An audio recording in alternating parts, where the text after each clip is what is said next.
What's up, YouTube? Y'all already know who it is, man. It's the universally famous Ezo.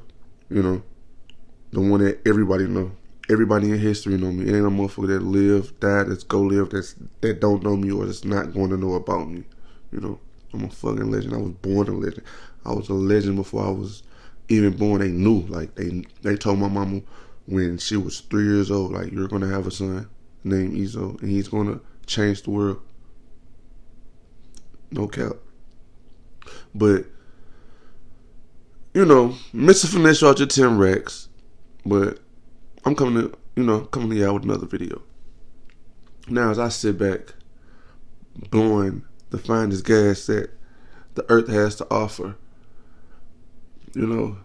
chilling with my my fiance, oh my God, like the baddest bitch on the planet. Like, don't nobody look better than my bitch, man. You hear me? Like, I'm telling you, nobody look better than my bitch.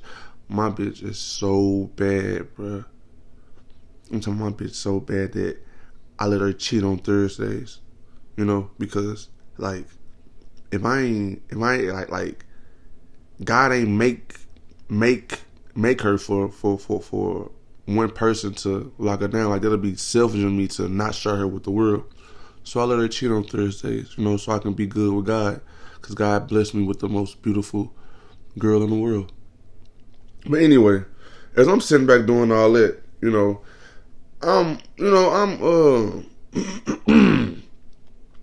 got the Shannon Struck thing going on. I'm kind of sick, but yeah, I'm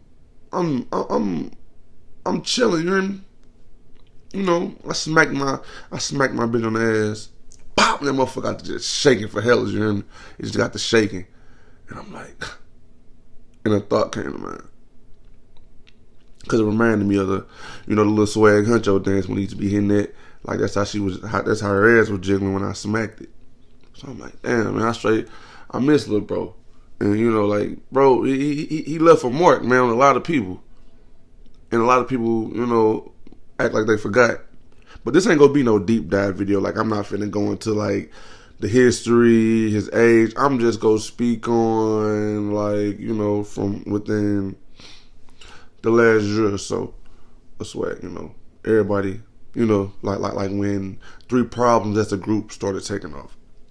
So, like, at one point in time, if you heard a rapper named Huncho, the first person that came to mind was Swag. 1/3 of, a group, Three Problems, Swag, or Lil James, what people that knew him called him. He was a star. He was a star on the rise. His presence, just light a room up, man. He was able to get around major people, whether in the streets or, in the entertainment business in St. Louis and shit like that. Because, like, he was just fearless. Talking to him, you wouldn't think he was as young as he was. So, like he was a approachable person. Like, you felt he wasn't no standoffish person, none of that. He was if he was in the room or wherever, you was gonna know. Like you was gonna know. But he was fearless, man. They had the charisma of a star. Like, he reminded me so much of King Von now. Just, King Von just older now, but like Swag and King Von, like, they remind me of each other. But I'm gonna get back on that comparison later. But Lil Tay was he was the voice of Three Problems. Everybody know that. He was the hook guy. Like, niggas was hitting Lil Tay up for hooks left and right, because that's what he was doing. He was like he was the hook man. And at the time, a lot of people ain't appreciate what Swag brought to the group until he passed.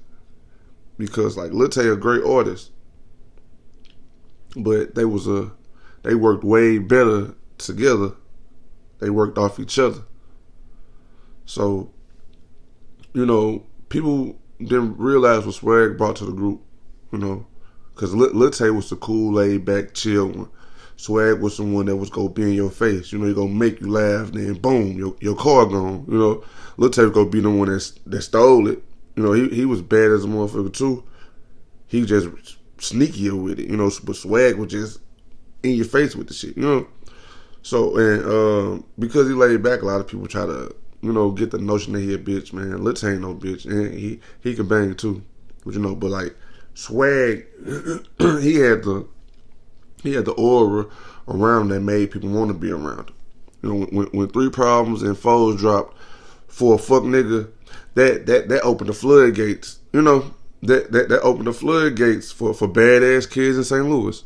You know, that video, it's a staple in St. Louis history because that's when street rappers basically took over. Everybody wanted to be a street rapper. Everybody wanted to be outside. Everybody wanted to have video. You know, like I'm not saying people, you know, when like they weren't doing it before, but Swag and them took it to a different level because like they was really out here doing the shit they rapping about, and everybody knew that. So it was just like, yeah.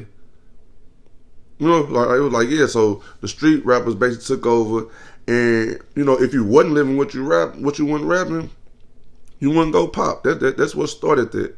You know, and what other way you was gonna look like you was outside, hop on the track with 3 Problems or Foes, you know, 30 rounds, boxes, man bags, you know, Lacoste bags and shit. You know, that video was everything that was going on in St. Louis, and by him putting himself out there more as far as the shit he was doing in the streets, it made people want to be around him. You know, he had bitches, he could fight. You know, he used to ride around with big ass straps, you know, stayed in boxing and shit. That excited niggas his age and younger. And he was part of one of the biggest groups in the city, so that was just the icing on the cake right there. Niggas wanted to be around it, because that's just instant clout, being around him or being associated with him. You know, and in the streets he was a leader. He ain't had no bitch ass niggas around him. Everybody around him was a stump down to the point where he ain't had to do shit no more. And then like he had way more fans than ops, but in St. Louis, the same amount of people that loved him, it was an equal amount of people that hated him. Like, let's not forget, niggas feared Swag. He was respected, but we go put an emphasis on feared because, you know, a lot of niggas was scared of him, and you know, we ain't go act like y'all, you know, a lot of y'all wouldn't. I'm not saying everybody, so don't get in y'all feelings, but a lot of niggas was scared of Swag, you know, and happy that he passed away.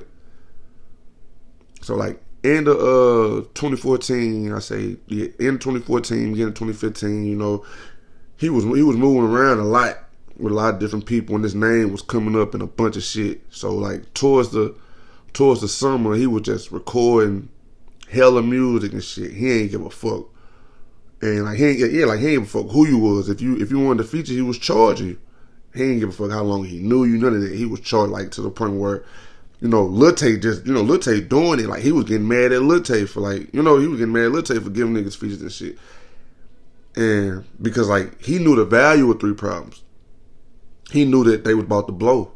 Like, he knew how valuable, I had conversations with him. He knew, you can tell, like, he started understanding the business, and he knew, like, I'm standing on this. I know what, you know, you do this song with us, you go get this amount of views, you win, you know, like, so he already knew all that shit, though. So I'm just like, all right, boom, man. And I'm like, all right, you know, he knew a little something. But it's like he knew he was, you know, he knew it was about to blow, but he also knew, like, he had so much beef out here. It was like success was racing death and jail, you know, to the finish line. You can tell he really wanted to get on with the music.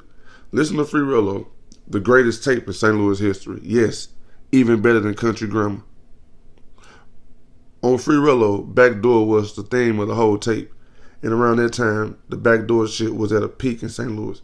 That's why so many people felt that tape, because it told St. Louis story. Swag whole story is a St. Louis tragedy because of the potential he had. Like I'm looking at King Vine, I'm seeing Swag, you know, like, just like they remind me of each other. Just like now, you know, you can tell Vine going to jail, he like probably a little more mature than Swag was, you know, and you gotta think Swag was 18. when he died. So like so I'm looking at King Von. I'm like, yeah, like I could see, I could have seen Swag being, the same type of person King Von is right now. But like you, like you heard the growth in his music though on Free Rollo. You heard the growth in him. And when Swag went on the track, you knew he was about to say, hop on and say some wild ass shit. And whatever he said on the song, he did that shit. Like, and he was, like I said, he was loved, he was equally hated. Sadly, on December 14th, 2015, he was murdered. Everybody in St. Louis know the story and everything that transpired, afterwards, from the countless dissing, the more famous one, Front Door Season, by Blender Boy Boo, where he denied killing him. So, y'all can say what y'all want about Swag, but he was solidified and he helped shed light on the city that wasn't getting no shine at first. Well, like the younger artists, like niggas was dropping, had to drop bags to get, to get some exposure, so Swag helped shed that light. Like six figure numbers on videos on YouTube, that was rare before 3 Problems took off. So and I see Swag charisma in a lot of these up and coming rappers, in the city that like so he left a mark. He left a mark. I truly think Swag need a documentary because he a complex person, and a few minute video, it ain't gonna do justice.